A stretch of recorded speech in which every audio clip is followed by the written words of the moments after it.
বৰালাল চিলনি ৰদৈ কোমৰ দৈ মাছৰ নাম বৰালি ৰদৈ কোমৰ দৈ মঞ্চ প্ৰগ্ৰাম তেনেকুৱা ক্লাছ তেনেকুৱা আৰম্ভ কৰিছো।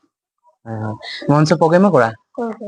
মোৰ মানে বিশেষকৈ ৰাইজে বেছিকে আদৰি লোৱা, মোক অলপ হ'লেও চিনাই, সমাজত চিনি পোৱা মোৰ গীতটোৱে হ'ল চেন্নাই কেৰেলা। আবিলৈ গৈছিলং আকৌ হেৰণৈ কছাৰী কটাৰী নিমিলং আকৌ হেৰণৈ কছাৰী। নমস্কাৰ, মই আছো সি ডাঙৰী বৰপথাৰ আৰু এই গাঁওখনতে দুজন কণ্ঠ শিল্পী লগ পাইছো। সকলোৰে চিনাকি এখনি মুখ, এয়া হৈছে বাণীকান্ত সোণোৱাল। নমস্কাৰ। পোন প্ৰথমে মোৰ কৃষ্ণ শদিয়া চেনেলটোৰ তৰফলৈ তোমাক নমস্কাৰ জ্ঞাপন কৰিছো।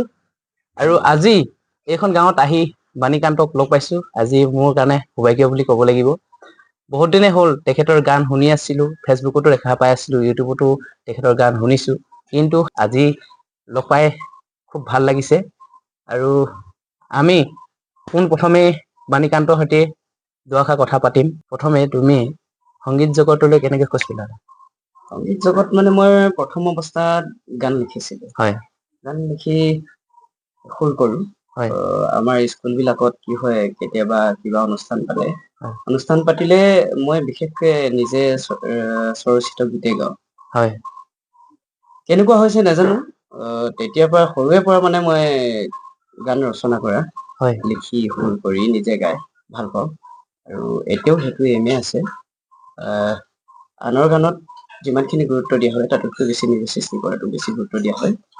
আৰু এতিয়াও সৃষ্টি কৰি আছো, যিহেতু যিমানখিনি পাৰো আগবঢ়াই দিম। বাণী বিকাশ বুলি আছে ইউটিউব চেনেলটো, বাণী বিকাশ চং বা চেন্নাই কেৰেলা, বান্দৰী, বুবু বাবা, সোণোৱালী পালেং ইত্যাদি গানবোৰ চাৰ্চ কৰিলে ইউটিউবত পোৱা যায়।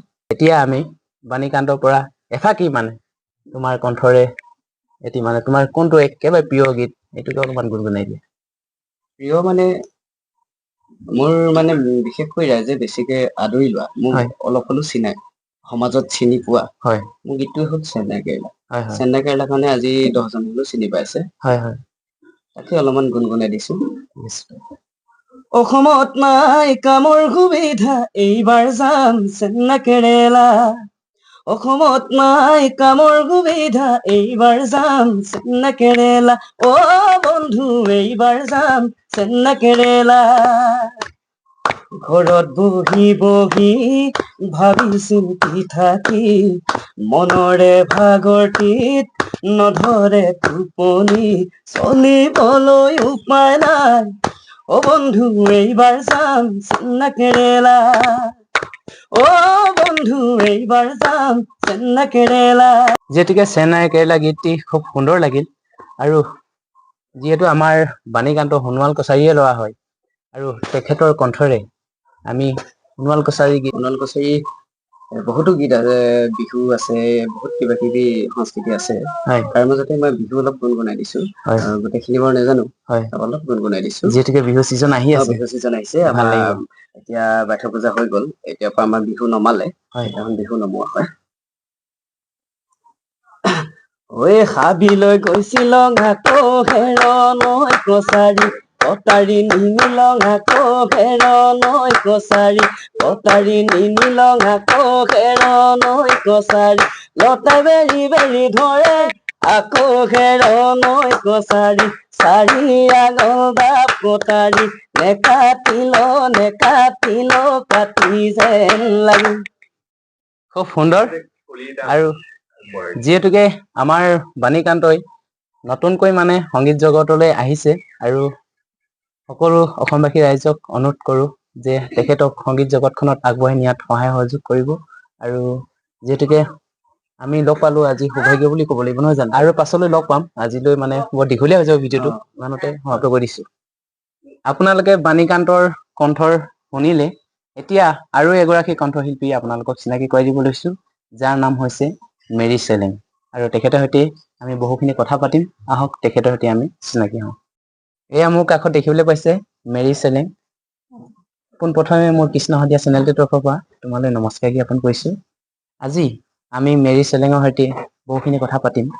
পোন প্ৰথমে তোমাৰ পৰিচয়টো ৰাইজৰ আগত চিনাকি কৰি দিয়া। নমস্কাৰ, মই ডাঙৰী বৰপথাৰ হৈছে আৰু মই ক্লাছ 12ত পঢ়ি আছোঁ, এবাৰ হায়াৰ ছেকেণ্ডেৰী ফাইনেল দিছোঁ। আৰু আজি প্ৰথমে আমি সংগীত ক্ষেত্ৰলৈ যাম, যিহেতুকে আমি সংগীতৰ মানুহ আৰু সংগীতৰ ক্ষেত্ৰলৈ যাম। তুমি সংগীতৰ ক্ষেত্ৰত কেতিয়াৰ পৰা মানে আৰম্ভণি বুলি ক'বলৈ গ'লে মই ক্লাছ 10ৰ পৰাই এনেই সৰুৰ পৰা গাওঁ গীত, হয়। কিন্তু মঞ্চ প্ৰগ্ৰাম তেনেকুৱা ক্লাছ 10ৰ পৰা আৰম্ভ কৰিছোঁ। মঞ্চ প্ৰগ্ৰেমো কৰা? সৰু হয়, হয়। সুৰা অনুষ্ঠানবিলাক আৰু গাঁও অঞ্চলত। হয়, তেখেতে মঞ্চ অনুষ্ঠানো কৰে আৰু তেখেতৰ গীতো আছে কেইবাটাও, হয়। তোমাৰ কণ্ঠৰে কেইটা গীত বাণীবদ্ধ কৰিলা? বৰ্তমানলৈকে মই 4-5টা হৈছে আৰু। হয়। ত' সকলোৱে শুনিব আৰু তোমাৰ কণ্ঠৰবিলাক কোনটো চেনেলেদি শুনিব পোৱা যাব ৰাইজে? দিগন্ত মিউজিকেল চেনেল। হয়, দিগন্ত মিউজিকেলত আছে তেখেতৰ গীতবিলাক। আপোনালোকে তাত গৈ ভিজিট কৰি চাব। আৰু যিহেতুকে আমাৰ সোণোৱাল কছাৰী ছোৱালী মেৰি চেলেং, আৰু যি নহওক আপোনালোকে নতুনকৈ সংগীত জগতত খোজ পেলাইছে আৰু সকলোৱে আগুৱাই নিব বুলি আশা কৰোঁ। আৰু মোৰ যিসকল ইউজাৰে চাই আছে সকলোৱে তেখেতক যে মৰম আশীৰ্বাদ দিব বুলি আশা কৰিছোঁ। আৰু প্ৰথমে আমি তোমাৰ প্ৰথমটো গীতৰ কলি অলপমান শুনিবলৈ চেষ্টা কৰিছোঁ। প্ৰথমটো গীতৰ কলি মই অকণমান গাব চেষ্টা কৰিছোঁ দেই। হয়।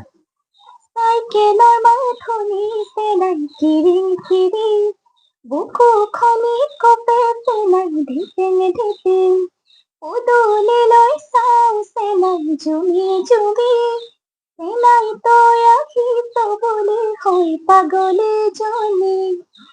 অকণমান এনে গুণগুণাই দিলোঁ। হয়, হয়, খুব সুন্দৰ হৈছে আৰু আপোনালোকে শুনিব। খুব সুন্দৰকৈ গাইছে আৰু যিহেতুকে মানে এতিয়া নৰ্মেলকৈ গাইছে যদিও খুব শুৱলা হৈছে। আৰু আপোনালোকে দিগন্ত মিউজিকেলত যিহেতুকে দি থৈ দিয়া আছে গীতটো আপোনালোকে সকলোৱে চাব। আৰু এফাকি তোমাৰ পৰা বিহু শুনিবলৈ চেষ্টা কৰিম। কছাৰী বিহু কৰিছোঁ বাৰু মই বিকাশ দাৰ লগত, আৰু এটা কলি গাই দিছোঁ আৰু।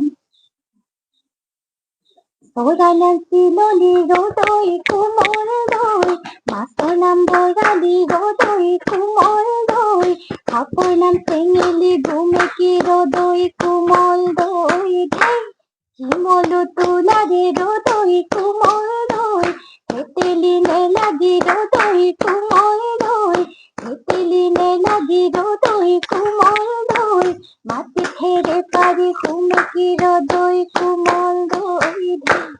ধন্যবাদ। খুব সুন্দৰ, আচলতে শুনিলে শুনি থাকিবলৈ মন যায়। আৰু নতুনকৈ তোমাৰ প্ৰস্তুতি চলিছে নেকি? প্ৰস্তুতি চলিছে, হয়। 6 তাৰিখে মই মিথুনময় দাৰ লগত এটা গীত আহি আছে, ৰোমান্টিক গান, 6 তাৰিখে ৰিলিজ কৰিম। যদি বেয়া নোপোৱা গুণগুণাব পাৰিম? সেইটো অলপমান অসুবিধা হয়। ত' সকলোৱে শুনিব, খুব কম দিনৰ ভিতৰতে আহি আছে। সংগীতটোৰ নাম অলপমান কৈ দিয়া।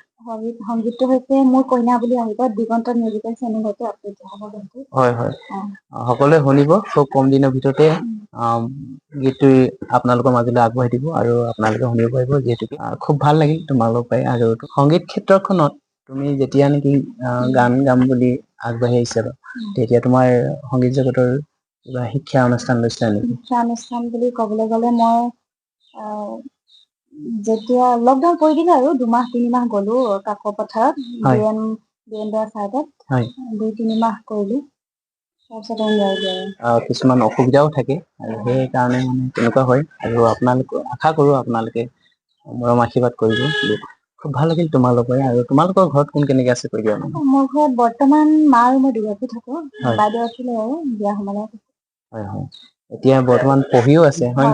পঢ়ি থকা হৈছে, পঢ়ি থকাৰ মাজতো মানে সংগীতৰ মানে চৰ্চা চলি আছে। আৰু খুব ভাল লাগিল আৰু উজ্জ্বল ভৱিষ্যত তোমাৰ আশা কৰিলো। আৰু ইমান ব্যস্ততাৰ মাজতো মোক ইমানকণ সময় দিলা তাৰ বাবে তোমালৈ বহুত বহুত ধন্যবাদ।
মেৰী চেলেঙৰ গীতবিলাক শুনিলেই, আৰু মেৰী চেলেঙে এনেকুৱা এখন ঘৰৰ পৰা ওলাই যায় আপোনালোকৰ মাজলৈ সংগীত পৰিৱেশন কৰিবলৈ, আৰু তেখেতৰ ঘৰখনৰ পৰিৱেশ অলপমান দেখাবলৈ চেষ্টা কৰিছো।